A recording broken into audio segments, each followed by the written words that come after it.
1년 전 제가 자폐아이의 부모가 되었을 때 처음 치료센터에서 받은 숙제가 애착 형성이었어요. 센터 상담실에서 아이가 밖에 나가고 싶어서 분노가 터졌는데 저희 부부의 어떤 위로에도 아이가 전혀 달래지지 않았기 때문이에요. 친밀한 정서적 관계를 애착이라고 하는데 지금까지 살면서 사실 그런 관계를 경험해 본 적이 없었어요. 아이와 애착 형성을 하려면 먼저 부부가 애착 관계에 있어야 되는데 저는 왜 아내에게조차도 안정된 연결을 느끼지 못하고 있었을까요? 처음 아내를 동호회에서 자연스럽게 만나게 되었어요. 저보다 몇 살 많은 여자와 깊어진 관계는 끌림으로 변해갔어요. 우리는 서로 불안한 어린 시절의 경험을 공유하면서 많은 얘기를 나눴어요. 그 과정에서 정서적 유대를 맺었고 서로에게 연결되었다고 생각했어요. 하지만 얼마 지나지 않아서 연애 중에 잦은 다툼이 생길 때마다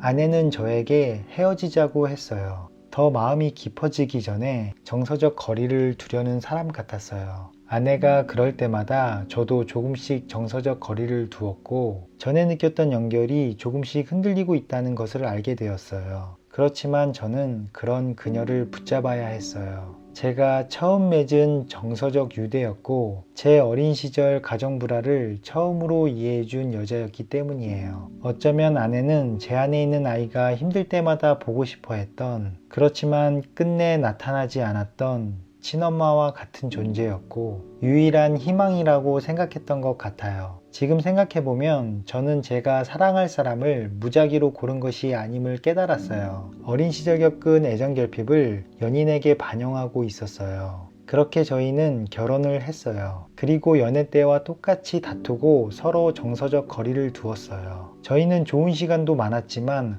어쩔 때는 서로 헤어져도 아쉬울 게 없는 부부 같았어요. 그 후 아이가 생겼고 두 돌이 지날 무렵 아이에게서 자폐 증상이 나타나기 시작했어요. 매일 울고 분노 발작하는 아이를 양육하면서 저희 부부는 치료 방향을 제대로 잡지 못했어요. 때문에 아내의 정서는 불안해지고 감정이 터질 때가 많아졌어요. 저는 감정을 회피하거나 무반응을 보이며 화를 참고 있었어요. 그리고 이것이 성숙된 감정에서 나오는 모습이라고 착각하고 있었어요. 언제 터질지 모르는 감정을 품고 있으면서요. 결국 서로에 대한 감정의 골이 깊어졌고 아내는 우울증이 왔어요. 제가 어린 시절 겪은 가정 불화가 다시 반복되고 있음을 직감했어요. 이제 저는 무엇을 해야 할까요? 여러분들 혹시 내면아이라는 심리학 용어를 들어본 적 있으신가요? 내면아이는 어린 시절 충족되지 못한 욕구와 억제된 감정의 무의식인데 부모의 양육 태도 문제와 환경적 트라우마로 상처받은 내면아이의 경험은 성인까지 영향을 미치게 된다고 해요. 그래서 이번에 저의 내면아이의 상처를 이해하고 싶어서 책 내 안에 어린아이가 울고 있다를 지원받아 읽게 되었어요. 특히 9번째 챕터 외상성 애착관계 부분에 나오는 주인공의 상황과 1년 전 제 모습과 고민이 너무 닮아서 사연으로 먼저 공유드렸어요. 외상성 애착은 부모와 불안정 애착에서 생긴 트라우마가 다른 사람과 관계를 맺을 때 나타나게 되는 방식과 조건의 패턴을 말해요. 특히 문제가 있는 부부관계에서 명확하게 드러나게 돼요. 책에서는 6가지 유형의 부모 양육 태도로 나타나는 외상성 애착 트라우마에 대해서 세부적으로 설명해요. 아이의 감정과 현실을 무시하는 부모, 아이의 말을 들어주지 않는 부모, 아이를 통해 대리만족하려는 부모, 아이와 타인의 사적 영역에 경계선을 넘는 부모, 외적인 부분을 지나치게 중시하는 부모, 감정을 조절하지 못하는 부모.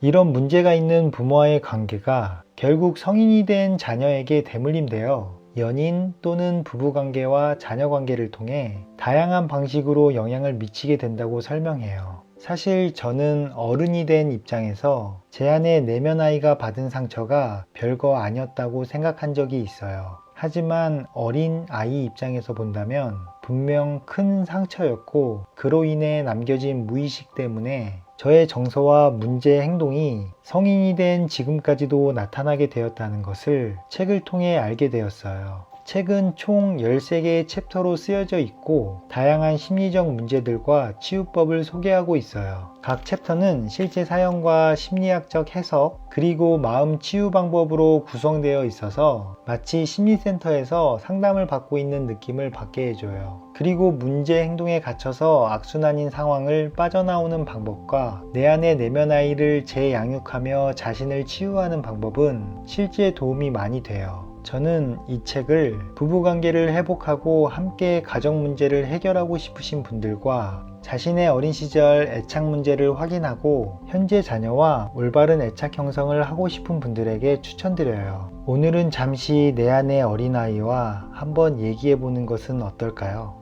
끝까지 시청해 줘서 감사합니다.